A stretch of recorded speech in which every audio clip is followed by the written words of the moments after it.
हिंदी जगत को मेरा प्रणाम। बच्चों को ढेर सारा प्यार। हमारा देश भारत है। भारत को आज़ादी मिलने से पहले यहाँ राजाओं का शासन था। मतलब देश का शासन राजाएं करते थे।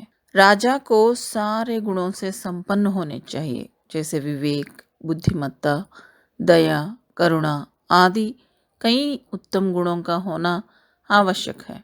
मगर कभी कभी राजाओं से भी भूल हो जाते हैं।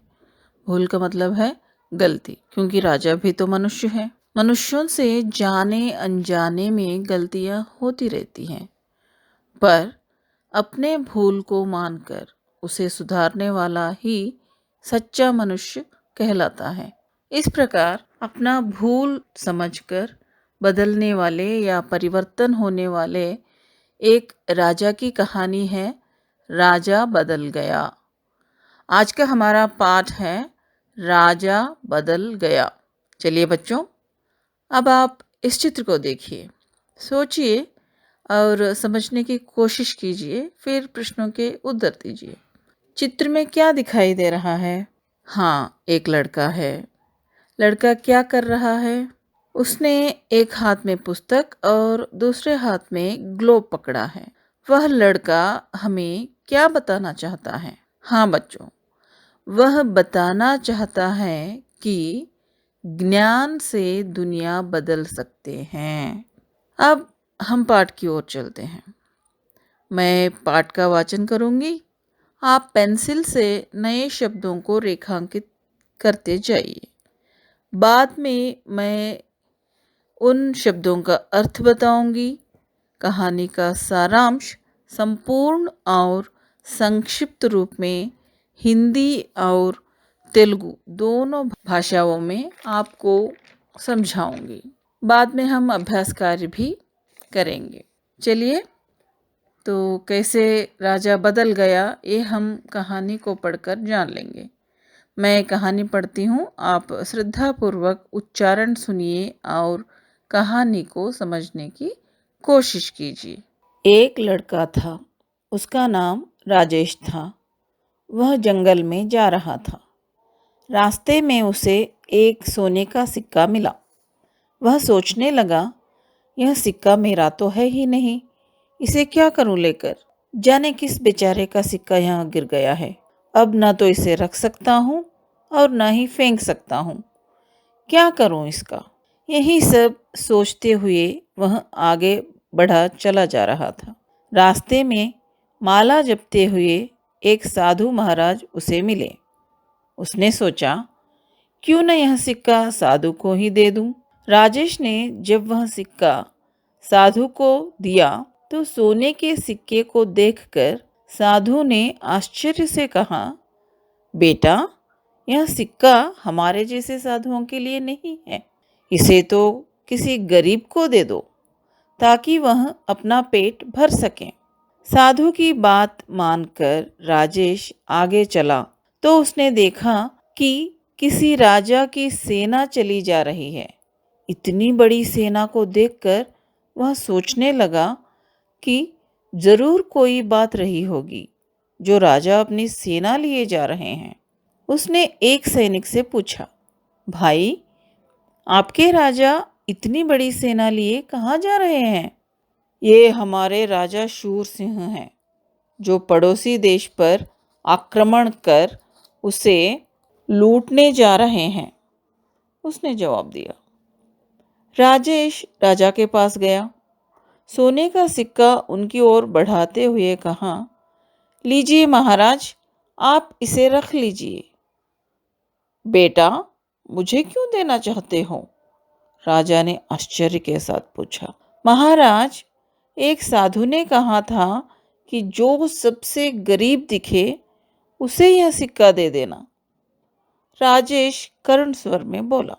मैं राजा हूँ राजा, मैं तुझे गरीब लगता हूँ? राजा क्रोध में बोला। महाराज, यदि आप अमीर होते तो दूसरे देश को लूटने के लिए इतनी बड़ी सेना लेकर क्यों जाते? राजेश की बात राजा की समझ में आ गई। उन्हें अपनी गलती का एहसास हुआ। राजेश की प्रशंसा करते हुए उन्होंने सेना को वापस लौटने का आदेश दिया। उस दिन से राजा ने अपनी संपत्ति जनता की सेवा में खर्च करना आरंभ कर दिया। ये था पाठ का वाचन। आपको अच्छा लगा ना बच्चों? अब हम देखेंगे इस पाठ में आए हुए नए शब्द और उसके अर्थ तेलुगु और इंग्लिश में भी। तो देखिए, गरीब। गरीब का अर्थ होता है पूर और पेदवार। जंगल। जंगल का अर्थ है फॉरेस्ट और तेलुगु में अडवी। पड़ोसी। पड़ोसी का अर्थ होता है नेबर और तेलुगु में बोलते हैं पोरगुअर। आक्रमण। आक्रमण का अर्थ होता है दाढ़ी, अटैक। क्रोध। क्रोध का अर्थ होता है एंग्री, कोपम। करुण। करुण का अर्थ है दया, पिटी। संपत्ति। संपत्ति का अर्थ होता है वेल्थ, संपदा। ये थे नए शब्दों के अर्थ।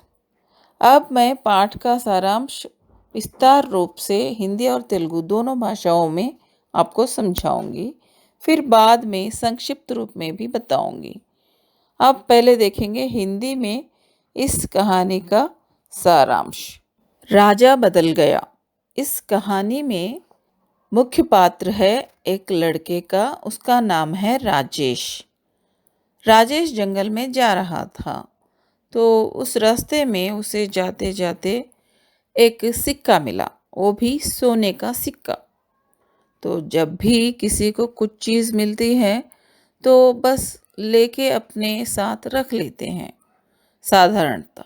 लेकिन यहाँ इस कहानी में हमें कैसा व्यवहार करना चाहिए, कभी किसी का कोई चीज़ हमें मिलता है तो इसके बारे में बहुत ही अच्छी तरह बताया गया है।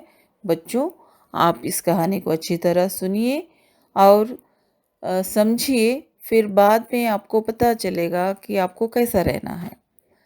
तो यहाँ राजेश को एक सिक्का मिला, वो भी सोने का।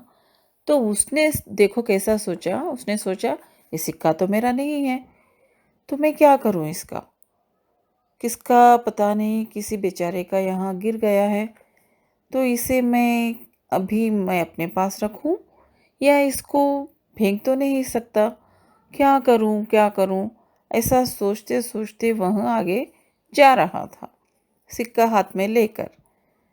लेकिन उसका इरादा ये नहीं था कि उस सिक्के को उसे अपने पास रखें।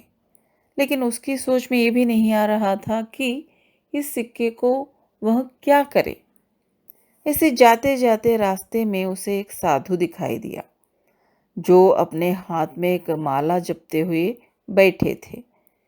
तो राजेश ने सोचा इस सिक्के को मैं उस साधु जी को दे दूं। फिर वह साधु के पास जाकर प्रणाम करके उस सोने के सिक्के को देना चाहा। तब उस साधु ने आश्चर्य से कहा कि ये जो सिक्का है ये हमारे लिए ठीक नहीं है, मतलब हमारी कोई ज़रूरत नहीं है इन सिक्कों से। इसे तुम ले जाकर किसी गरीब को दे दो जो इस पैसों से इस सिक्के को उपयोग करके अपने पेट भर सकेगा, अपने लिए जो सामान चाहिए उनको ला सकेगा। ये बातें सुनकर राजेश फिर आगे चलने लगा। फिर उसे दिखाई दिया एक राजा की सेना, बहुत बड़ी सेना दिखाई दिया। तो वह सोचने लगा कुछ तो बात है, इतनी सेना लेकर कहाँ जा रहे होंगे। फिर उसने अपनी उत्सुकता के साथ एक सैनिक के पास गया। फिर उसने सैनिक से पूछा कि आप लोग कहाँ जा रहे हैं। तो एक सैनिक ने उत्तर दिया कि ये हमारे राजा शूर सिंह हैं और हम पड़ोसी देश पर आक्रमण करने जा रहे हैं। आक्रमण क्यों करते हैं? हाँ, उन्हें लूटने के लिए। ये सब सुनकर राजेश अपना सोने का सिक्का लेकर सीधा राजा के पास गया। फिर राजा के सामने अपना हाथ बढ़ाते हुए सिक्का उन्हें देना चाहा, फिर कहा, महाराज इसे ले लीजिए। राजा ने राजेश को देखा और राजेश के हाथ में सिक्का देखा, लेकिन उनकी समझ में कुछ नहीं आया। वे राजेश से पूछने लगे, बेटा मुझे क्यों देना चाहते हो? तब राजेश ने उत्तर दिया, महाराज मुझे एक साधु ने कहा है कि इस सिक्के को मैं किसी गरीब को दे दूं। तब राजा बहुत क्रोधित हो गए। उसने कहा, मैं राजा हूँ राजा, क्या मैं तुझे गरीब लगता हूँ? मतलब जब राजेश ने कहा कि इस सिक्के को गरीब को देना है और वह राजा को देना चाहा, तो राजा के समझ में बिल्कुल नहीं आया, ये सिक्का मुझे क्यों देना चाहते, मैं तो गरीब नहीं हूँ। इसलिए उन्हें गुस्सा भी आ गया।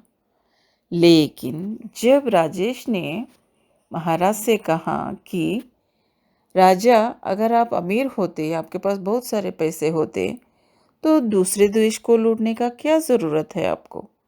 बिल्कुल ज़रूरत नहीं है ना? तो यह कहने के बाद राजा बिल्कुल पूरी बात को समझ गए। उनको समझ में आया कि हाँ, ये तो गलत है। दूसरे राज्य को मैं क्यों लूटने जा रहा हूँ? मेरे पास तो बहुत सारी संपत्ति है। तब जाकर राजा को अपनी गलती का एहसास हुआ। वे समझने लगे उन्होंने क्या गलती किया।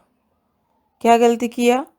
यही कि वे अपने पास बहुत सारी संपत्ति रहते हुए दूसरे राज्य या पड़ोसी राज्य को लूटने जा रहे थे। तब राजा ने सेना से कहा कि वापस अपने राज्य को चले जाएं। उस दिन से राजा बिल्कुल बदल गया, आक्रमण करना छोड़ दिया। फिर जो अपने पास संपत्ति थी, उस संपत्ति को भी पूरी जनता की सेवा में खर्च करना आरंभ कर दिया। तो देखिए बच्चों, यहाँ राजा बहुत बड़े व्यक्ति है, लेकिन इस छोटी सी बात को राजेश के द्वारा उन्होंने समझा कि दूसरों को लूटना अच्छी बात नहीं है। तो इस प्रकार कभी कभी छोटे हो या बड़े हो, उनकी बातें भी सुनना चाहिए जो सच होते हैं या उसमें सच्चाई होती है, और हमारी गलती को भी हमें मानकर अच्छे काम करना चाहिए। ये थी इस कहानी का सारांश हिंदी में। अब मैं सारांश आपको तेलुगु में भी समझाऊंगी। सरल शब्दों में आप बिल्कुल आसानी से इस कहानी को समझ सकेंगे। ठीक है बच्चों? రాజా బదల్ గయా అంటే రాజు మారిపోయాడు లేదా మారిపోయిన రాజు అని అర్థం. ఈ కథలో ఒక అబ్బాయి ఉన్నాడు. తన పేరు రాజేష్. ఆ అబ్బాయి అడవి ద్వారా నడుస్తూ వెళ్తున్నాడు. అయితే అనుకోకుండా దారిలో అతనికి ఒక బంగారు నాణెం దొరుకుతుంది. అది చూసి ఇతను ఆలోచిస్తాడు, ఏంటంటే ఈ నాణెం నాది కాదు, మరి దీన్ని ఏం చేయను? నాతో పెట్టేసుకోనా లేక పారేయనా? ఎందుకంటే ఇది ఎవరిదో తెలియదు, ఇక్కడ పడిపోయింది, దానిని పారేయడానికి మనసు రావట్లేదు, అలాగే తనతో పెట్టుకోవడానికి కూడా ఇబ్బందిగా ఉంది అని ఇలా ఆలోచిస్తూ రాజేష్ ముందుకు వెళుతూ ఉంటాడు. అప్పుడు తనకు ఆ దారిలో ఒక సాధువు కనిపిస్తాడు.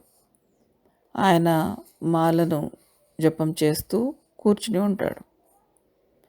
అప్పుడు రాజేష్ ఆ బంగారు నాణ్యాన్ని సాధువుకి ఇవ్వడానికి వెళతాడు. సాధువు ఆ బంగారు నాణ్యాన్ని చూసి, ఇది మాలాంటి వాళ్ళకి అవసరం లేదు, అంటే సాధువులకు దీంతో ఏం పని లేదు, దీనిని తీసుకెళ్ళి ఎవరైనా ఒక పేదవారికి ఇవ్వు, వాళ్ళు తమ కడుపు నింపుకుంటారు అని చెప్తారు. సరే అనిపించి రాజేష్ ఆ సిక్కాను తీసుకొని, నాణ్యాన్ని తీసుకొని అలా నడుస్తూ వెళుతూ ఉంటే దారిలో తనకి ఒక పెద్ద సేన కనిపిస్తుంది, అంటే సైన్యం.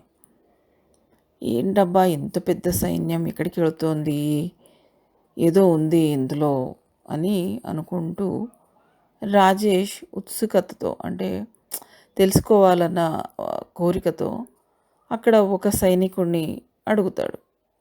ఏమనంటే, ఎవరు మీరందరూ ఎక్కడికి వెళ్తున్నారు అని అడుగుతారు. అప్పుడు ఆ సైనికుడు రాజేష్తో చెప్తాడు, ఈయన మా రాజుగారు శూర్సింహ్ గారు, మేమందరం కలిసి పక్క రాజ్యం మీద దాడి చేయడానికి వెళ్తున్నాము, అలాగే దాడి చేసి వాళ్ళని దోచుకోవడానికి వెళ్తున్నాము అని చెప్తాడు. రాజేష్ ఈ మాటలన్నీ విన్న తర్వాత రాజుగారి దగ్గరికి వెళ్తాడు. రాజుగారి దగ్గరికి వెళ్ళి తన దగ్గర ఉన్నటువంటి ఆ బంగారు నాణాన్ని రాజుగారిని తీసుకోవాల్సిందిగా కోరుతాడు. అప్పుడు రాజుగారికి అర్థం కాదు, ఆశ్చర్యంతో అడుగుతాడు, ఎందుకు దీన్ని నాకెందుకు ఇస్తున్నావు అబ్బాయి అని అడుగుతాడు. అప్పుడు రాజేష్ చెప్తాడు, రాజా నాకు ఇందాక ఒక సాధువు కలిశారు దారిలో, ఆయన చెప్పారు ఈ బంగారు నాణాన్ని ఎవరైనా బాగా పేదవారు కనబడితే వాళ్ళకి ఇవ్వమని. అప్పుడు రాజుగారికి చాలా కోపం వస్తుంది. ఆయన అంటాడు, నేను రాజుని, నీకు నేను పేదవాడిలా కనిపిస్తున్నానా అని.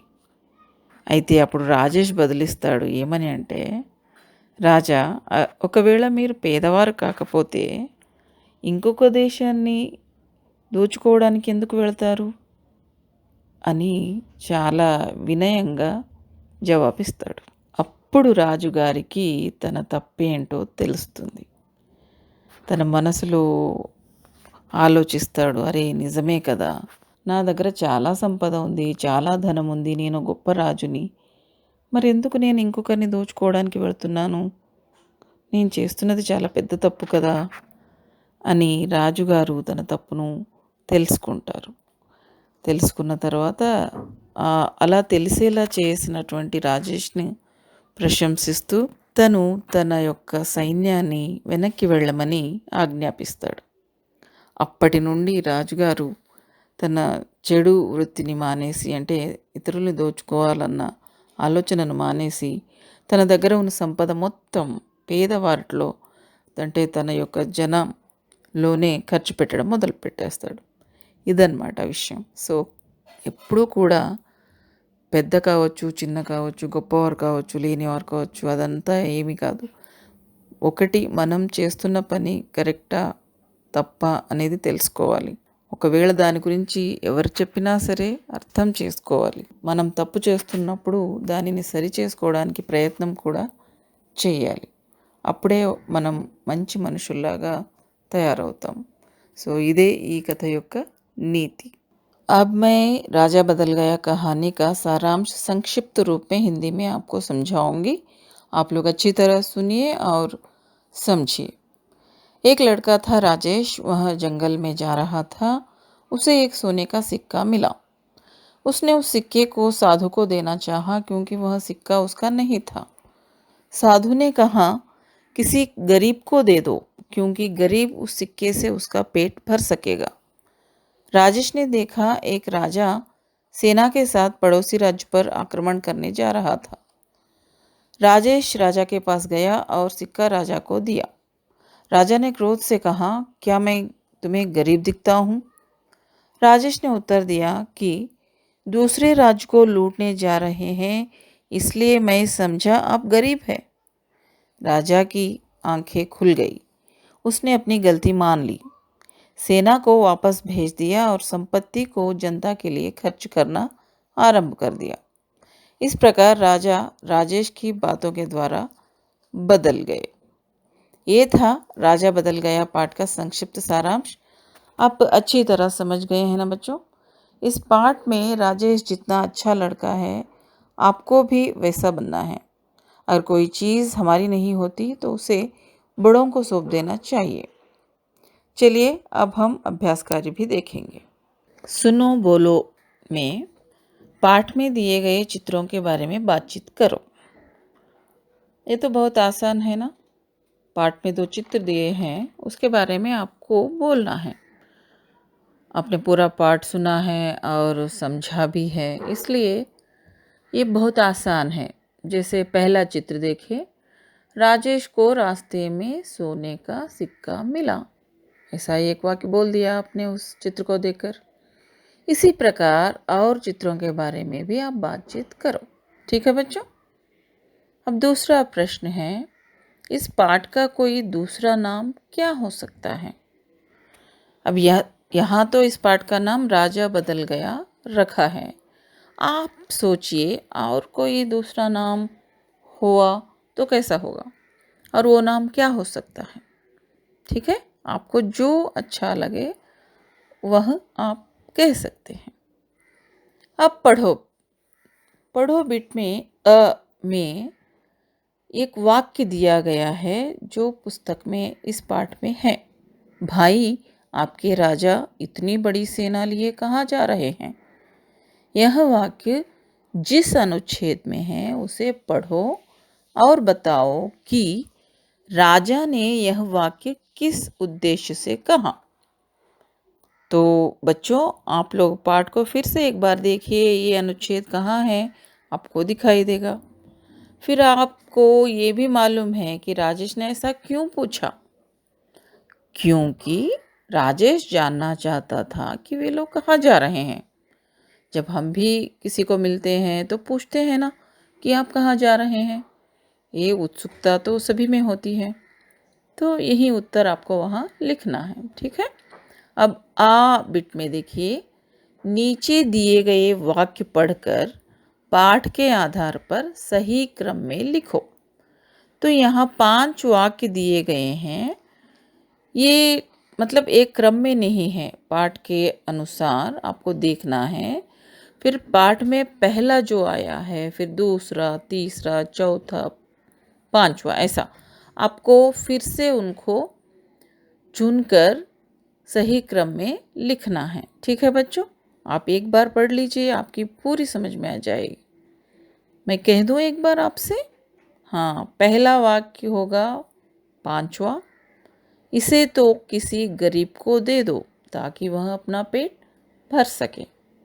फिर दूसरा होगा चौथा वाक्य, भाई, आपके राजा इतनी बड़ी सेना लिए कहाँ जा रहे हैं। फिर तीसरा होगा पहला वाक्य, लीजिए महाराज, आप इसे रख लीजिए। फिर चौथा होगा तीसरा वाक्य, बेटा, मुझे क्यों देना चाहते हो। और अब आखिर में 5वां वाक्य होगा दूसरा जो दिया गया है यहाँ, मैं राजा हूँ राजा, मैं तुझे गरीब लगता हूँ। ये थी सही क्रम में लिखना। अब बच्चों देखेंगे लिखो बिट। लिखो में के अंतर्गत यहाँ 2 प्रश्न दिए गए हैं, आपको उनका उत्तर लिखना है। मैं आपको बताऊंगी, आप समझिए, धीरे धीरे बताऊंगी मैं, फिर लिखने की कोशिश कीजिए। ठीक है। पहला प्रश्न है, किसी पर आक्रमण करना उचित नहीं है, क्यों? उचित मतलब सही। किसी दूसरों पर आक्रमण करना सही तो नहीं है ना, गलत है ना, उसी को हमें लिखना है। किसी पर आक्रमण करना उचित नहीं है क्योंकि आक्रमण करने से प्राण और संपत्ति की नष्ट होती है, सबको दुख भी पहुंचती है। बस। अब दूसरा प्रश्न, राजा का स्वभाव कैसा था, अपने शब्दों में लिखो। जैसे हमने पाठ पढ़ा, पाठ में राजा का वर्णन भी हमने किया था, तो आप अब बताइए कैसा था राजा का स्वभाव। हाँ, राजा का स्वभाव अच्छा नहीं था, इसीलिए वे पड़ोसी राज्य को लूटने के लिए बड़ी सेना लेकर जा रहे थे। मगर राजेश की बातों से राजा बदल गए। ये था इसका उत्तर। अब बिट में राजा बदल गया कहानी अपने शब्दों में लिखिए। ये प्रश्न दिया गया है। तो बच्चों, मैंने तो आपको सारांश विस्तार रूप से बताया है, फिर संक्षिप्त रूप में मैंने बताया है। आपको जितना हो सके उतना सारांश के रूप में छोटे छोटे वाक्यों में लिखने की कोशिश कीजिए। ठीक है बच्चों। अब आते हैं शब्द भंडार। शब्द भंडार में अ बिट देखेंगे, उदाहरण देखो और समझो। इसी तरह आगे कुछ शब्द लिखो। तो यहाँ एक उदाहरण दिया गया है, पहले हम इसको समझते हैं, ठीक है। क्या है उदाहरण? देखो यहाँ, सैनिक, कम, मन, नल, लगन। यहाँ कुछ शब्द दिए गए हैं, आपको समझ में आया इसमें क्या है? हाँ, बिल्कुल सही। यहाँ जो शब्द दिया गया है उसका अंत का जो अक्षर है उस अक्षर से और एक शब्द लिखा गया है। इसी प्रकार हर एक शब्द के अंतिम अक्षर से फिर एक नया शब्द बनाया गया है। तो यहाँ आपको नीचे 1, 2, 3 शब्द दिए गए हैं, जंगल, देश और एक। आपको क्या करना है? बिल्कुल सही, जो अंतिम अक्षर है उस अक्षर से आपको और एक शब्द लिखना है। बहुत आसान है, ठीक है। हम प्रयत्न करें। हाँ, मैं भी बताती हूँ, आप भी अपनी ओर से और भी ऐसे कई शब्द बनाने की कोशिश कीजिए, ठीक है बच्चों। पहला देखेंगे जंगल। अंतिम अक्षर है ल। ला से हम लिख सकते हैं लता, फिर ता से तारा, फिर रा से राजा। हो गया ना एक। अब दूसरा देश। देश में अंतिम अक्षर है श। श से शहर, अंतिम अक्षर है र। रा से रवि, फिर वी से विराम। अब तीसरा एक, अंतिम अक्षर है क। क से कलम, म से महान, न से नदी। ठीक है ना बच्चों, हमने तीनों का उत्तर लिख दिया। आप अपनी ओर से भी कोशिश कीजिए, ठीक है। अब आ बिट में नीचे दिए गए शब्द पढ़ो, उनके विलोम शब्द लिखो, वाक्य प्रयोग करो। तो देखेंगे क्या क्या शब्द दिए हैं यहाँ। पास, बड़ा, गरीब और देश। हमें इन शब्दों के विलोम शब्द लिखना है पहले, फिर उनसे हमें वाक्य प्रयोग भी करना है। जैसे यहाँ उदाहरण दिया गया है पास। पास का विलोम शब्द है दूर। और वाक्य दिया गया है मक्का मस्जिद चार मीनार के पास है, बिरला मंदिर दूर है। चलिए हम दूसरे शब्दों के भी विलोम शब्द लिखेंगे। बड़ा। बड़ा का विलोम शब्द है छोटा। और इसका एक वाक्य भी मैं बताती हूँ आपको। हैदराबाद बड़ा नगर है, या हैदराबाद बड़ा शहर है। और बालानगर छोटा है। अब दूसरा शब्द गरीब। गरीब का विलोम शब्द है अमीर। और इसका वाक्य देखेंगे, गरीब व्यक्ति परिश्रम करने से अमीर बन सकता है। ठीक है। अब देखेंगे तीसरा देश। देश का विलोम शब्द है विदेश।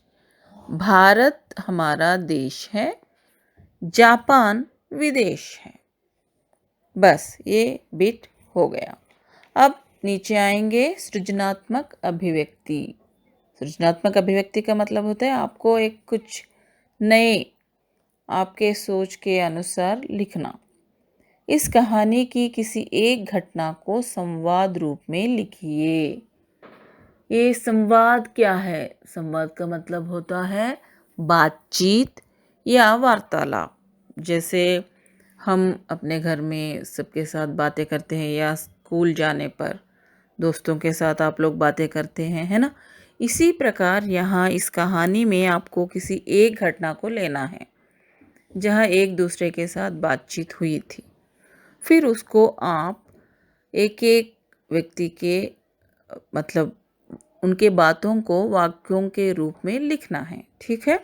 ठीक है, मैं आपको थोड़ा बताती हूँ, आप उसके अनुसार आगे बढ़ाने की कोशिश कीजिए। ठीक है बच्चों? तो देखेंगे हम यहाँ एक संवाद ले लेंगे जो राजेश और साधु के बीच हुआ था। ठीक है? तो यहाँ राजेश जब साधु से मिला तो राजेश कहता है, प्रणाम साधु जी। साधु जी कहेंगे, आशीर्वाद बेटे। राजेश कहेगा, ये लीजिए साधु जी। साधु कहेंगे, क्या है बेटा? तो इस प्रकार ये जो संवाद है यह चलता रहेगा। आप भी अपना दिमाग लगाकर थोड़ा सोचिए, क्योंकि ये सृजनात्मक अभिव्यक्ति का बिट है। आपको स्वयं भी थोड़ा बहुत लिखना है। ठीक है? आप इसको और थोड़ा आगे बढ़ाने की कोशिश कीजिए। ठीक है? फिर हम चलते हैं प्रशंसा की ओर। यहाँ प्रशंसा में दिया गया है, इस पाठ में राजेश की ईमानदारी के बारे में बताया गया है। ऐसी ही एक और कहानी कक्षा में सुनाओ।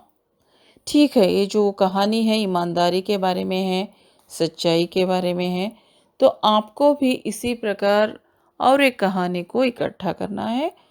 कहीं से भी कुछ किसी और पुस्तक में से या किसी कहीं सुना है तो, या आपके बड़े बुजुर्गों से सुने हैं तो, ऐसा कुछ किसी कहानी को आप इकट्ठा कीजिए, फिर आप कक्षा में इसका प्रदर्शन करेंगे। ठीक है बच्चों? चलिए आगे बढ़ते हैं यहाँ भाषा की बात की ओर। भाषा की बात में अ में नीचे दिए वाक्य पढ़ो। यहाँ कुछ वाक्य दिए हैं, मैं पढ़ती हूँ, आप सुनिए। इतनी बड़ी सेना को देखकर वह सोचने लगा कि जरूर कोई बात रही होगी जो राजा अपनी सेना को लिए जा रहे हैं। उसने एक सैनिक से पूछा, भाई, आपके राजा इतनी बड़ी सेना लिए कहाँ जा रहे हैं? ऊपर दिए अनुच्छेद में कुछ चिन्ह आए हैं, जैसे देखिए यहाँ क्या क्या है ये, अर्धविराम, पूर्ण विराम, डैश, और ये उद्धरण चिन्ह, और ये आश्चर्यार्थक चिन्ह, और ये प्रश्नार्थक चिन्ह। इन चिन्हों को विराम चिन्ह कहते हैं। बोलते अथवा पढ़ते समय अपनी बात को ठीक से कहने के लिए कुछ देर रुकना पड़ता है। रुकने की यह क्रिया व्याकरण की भाषा में विराम कहलाती है।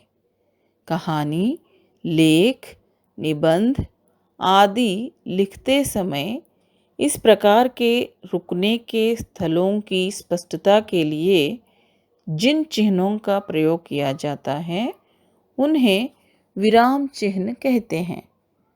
विराम चिन्हों के उचित प्रयोग से ही भावों में स्पष्टता आती है। तो ये थे विराम चिन्ह के बारे में कुछ जानकारी। बच्चों, आपके समझ में आया होगा। आपने ये जो यहाँ चिन्ह दिए गए हैं ना ब्रैकेट में, ये इनका प्रयोग आप हर एक भाषा में, हर एक विषय में, हर एक सब्जेक्ट में करते हैं। तो इनके कुछ नाम भी मैंने अभी आपको बताया है, इनको हिंदी में भी क्या कहते हैं। ठीक है? तो इन जो यहाँ जो चिन्ह दिए गए हैं, इन चिन्हों को यहाँ हम लिखते समय उनका उपयोग करते हैं। जहाँ रुकना है, जहाँ थोड़ा रुकना है, जहाँ पूरा रुकना है, वहाँ जहाँ जिनकी ज़रूरत होती है उन चिन्हों की उपयोग हम करते हैं। तो ये लिखते वक्त और पढ़ते वक्त दोनों समय इनका प्रयोग किया जाता है। इन्हें हम व्याकरण के दृष्टि से विराम चिन्ह कहते हैं। ठीक है? आपको आया ना समझ में? तो अब आ बिट में देखिए, अब इनमें से जो चिन्ह पाठ में आए हैं उन्हें ढूंढकर रेखांकित करो। ये तो बहुत आसान है। आपने यहाँ जो भी विराम चिन्ह देखे हैं, ये आपको पाठ में कहाँ कहाँ दिखाई दे रहे हैं, उनको आप पेंसिल से रेखांकित कीजिए। बस, बहुत आसान है ना? आप ये विराम चिन्ह को समझ भी गए और उनका प्रयोग भी आपको समझ में आ गया है। तो ये थी भाषा की बात। अब बच्चों, परियोजना कार्य को देखेंगे। आपको परियोजना कार्य के अंतर्गत एक अपनी मनपसंद कहानी कागज़ पर लिखना है, फिर दीवार पत्रिका पर चिपकाना है। मतलब आप पहले तो किसी कहानी को संग्रहण कीजिए, इकट्ठा कीजिए, फिर अपनी कॉपी में लिखिए। ठीक है?